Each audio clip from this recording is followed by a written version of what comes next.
What in the world is happening to my 76ers, man?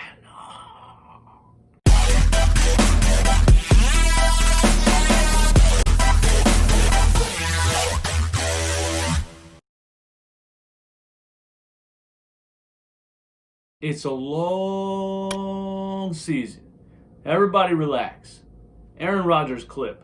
RELAX. We knew coming into this season there was a lot of new moving parts. Okay, there are a lot of things that need to be figured out on this team. Did we really think that we were going to bring all these guys in here, all these changes, and automatically be great? Automatically be a well-oiled machine just blowing teams out like the 2016 Warriors? No! There's no way we thought that. There are a lot of things need to be figured out, man. It's a long season. Let me give you guys an example.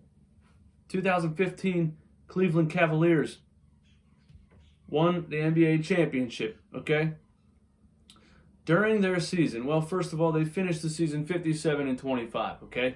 So I know most of you guys want to go 73-9. I know most of you guys are mad anytime we lose a game at all. You want to go 82-0. It's not realistic. It's not going to happen. There's ups and downs during seasons. I'm not really talking about the Orlando game because I don't give a damn about that game. They played a game in Philly, got up in the morning, flew on a plane all the way to Florida, got off the plane and played another game within 24 hours. I mean, come on, man. I didn't even want to watch that. Do you know what it's like, first of all, to fly that far and, get up and have to try to get loose real quick and play a game and not have the rest and all that? I'm not making excuses here, but it really affects your legs when you do something like that. I think it's absolutely stupid for the NBA to ever have somebody scheduled a back-to-back 1,000 miles away from each other. That's ridiculous. So I didn't care about that game. Come on, man. Played 2 games in 24 hours. One of them, one in Philly and one in Florida. That's just ridiculous. I don't care about that game. Anyway, the Cleveland Cavaliers finished 57-25 in 2015-16 season, okay? Listen, during that season, this is how you guys are all freaking out when we lose 2 games in a row, 3 games in a row, whatever. During that season, they lost 2 games in a row to the Milwaukee Bucks and the Detroit Pistons. They lost 3 games in a row to the Washington Wizards, the New Orleans Pelicans, and the Miami Heat. Okay? They lost 2 games in a row to the Warriors and the Blazers. They lost 2 games in a row to the Charlotte Hornets and the Boston Celtics. They lost 2 games in a row to the Raptors and the Wizards. They lost 2 games in a row to the Pacers and the Bulls. And then they lost the final game of the season to the Detroit Pistons in overtime. Now, every single time they lost a close game or lost 2 or 3 in a row, did everybody freak out? Was it the end of the world? Was their season over? No! Because it's a long season. And whether you like it or not, the games that actually matter are the playoff games. They finished 57-25. There's no reason we can't finish 57-25 with this team, okay? Then the Cavs get in the playoffs. They sweep the Detroit Pistons. They sweep the Atlanta Hawks. They go 4-2 against the Raptors, and they beat the Golden State Warriors in the finals. Now, obviously, we don't have LeBron James on our team, so it is a different story, but I'm just using it as an example, okay? But also, there's no team as strong as the 2015-16 Golden State Warriors either. So, we stand a better chance of winning the finals now than the Cavs did against those Warriors. And I wholeheartedly believe that. Now, with all that being said, do I think our three-point shooting is a problem? Yes. I know I made a video at the beginning of the season after one game telling everyone to chill, but yeah, it's a problem. I think Korkmaz needs to play more minutes and get more into the majority of the rotation. Listen, if Tobias Harris is sick, like everyone said he was sick, then this makes perfect sense. Because if you were ever a jump shooter, it's all in your legs, man. It's all in your legs. And what happens when you're sick? You got the flu, you got the stomach bug, whatever. You don't even want to get out of bed. You know what I mean? You get up, you don't even hardly have enough energy to walk down the damn hallway, force yourself to get in the shower. You know what I mean? This guy's forcing himself to play NBA basketball games feeling like that. If he is sick, I'm gonna give him the benefit of the doubt. He didn't look very well put together in his post-game press conference.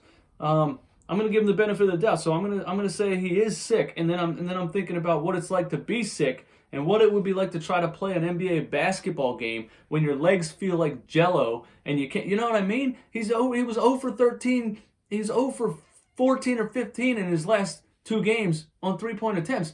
It's all in the legs. If the man is sick, he's gonna shoot like that. That's just the way it is. Unless you're damn Michael Jordan or something, man. And then guess what? Nobody's Michael Jordan, okay? He's Tobias Harris. If he's sick, his legs are like jello. His jump shot, it has no rhythm. He has no legs. It's not going to go in the hoop. Let's just, come on, man. A week or 2 from now, we will completely forget about this thing, okay? Tobias Harris is a good shooter. You don't shoot 41% with the Clippers randomly or by a fluke, okay? He's a good shooter. He will get it back. The balls start going in the hoop. Everything's going to be okay. I'm serious.